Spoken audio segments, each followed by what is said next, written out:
As a part of minimizing switched capacitance, now we will read about bus encoding.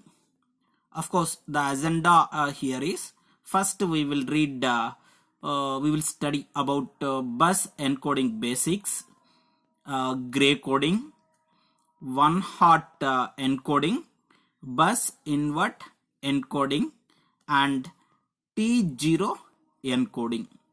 So if you will see here, first we will have one sender and one receiver. That is something like this is a transmitter and it is going to be receiver. It is going to be connected by making use medium, or let me call it as a wire lines, or maybe it is going to be a bus. So here the sender in this chip itself, we will have encoder which will do encoding process. In case of receiver, the decoder, it will be there in chip itself. But these two are going to be connected by making use a bus. So here now what will happen is, here we will get off chip capacitance. So off chip capacitance means the capacitance exists at outside of the chip, because when it is going to be outside of the chip, automatically the capacitance is going to be high, because when it is inside, the chip capacitance will be less. Of course, it is going to be in the order of femtofarads. When it is going to be outside, because here it is going to be connected with some binding or connecting material, or so it may act as a capacitance which is going to be here is high. That is nothing but high means off capacitance is going to be high. Maybe it is going to be in the order of picofarads.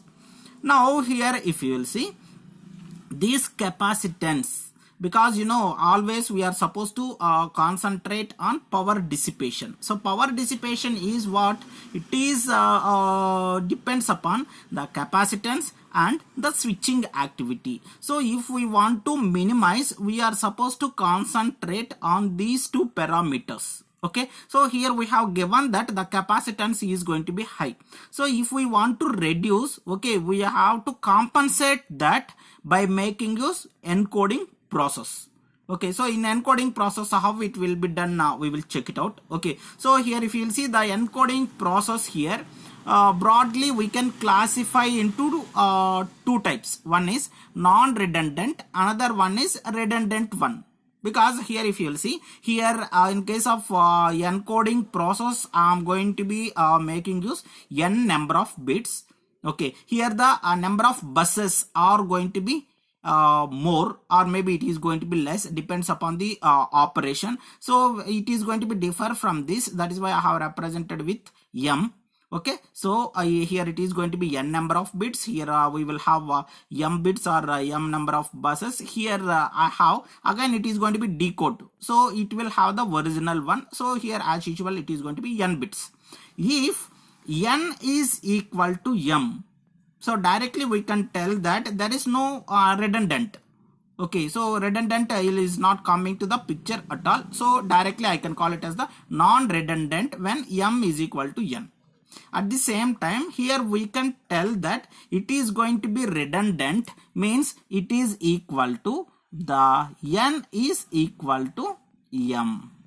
So redundant and non-redundant. Of course, here it is going to be redundant when n is greater than, that is m is greater than n. Sorry, here I have made a mistake. So it should be greater than that. If it is going to be equal, we can call it as a non-redundant one. So in case of this redundant one, okay, here again we have 1 to 1. Because how many number of bits I have here, here I will have the same number of, that is the n is equal to m. So 1 to 1. So here we can call it as the 1 to 1. Of course, when it is going to be 1 to 1, again here we have the another category based upon the memory, whether we are going to be making use memory or not. Okay, so when it is going to be 1 to 1, no need to go for the memory. So here I am going for the memoryless category.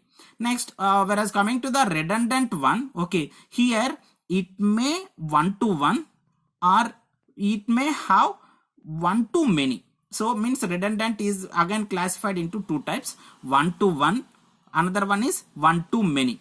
So here it is going to be memoryless, so we don't have any problem. Whereas coming to this 1 to many, okay, again here we will have whether it will come under the static mode or dynamic mode. Okay, of course we will see how it is going to be coming to the pictures in later on. Okay, so here we will have static and we will have the dynamic. So in case of this static one, okay, encoder is going to be with memory, decoder is going to be without memory. Whereas coming to dynamic, both encoder as well as decoder are going to be filled with the memory. So when we can tell it is going to be dynamic, both encoder and decoder are with memory directly we can. Whereas coming to the static one, the encoder is going to be with memory, the decoder is going to be without memory. So that is about the basics.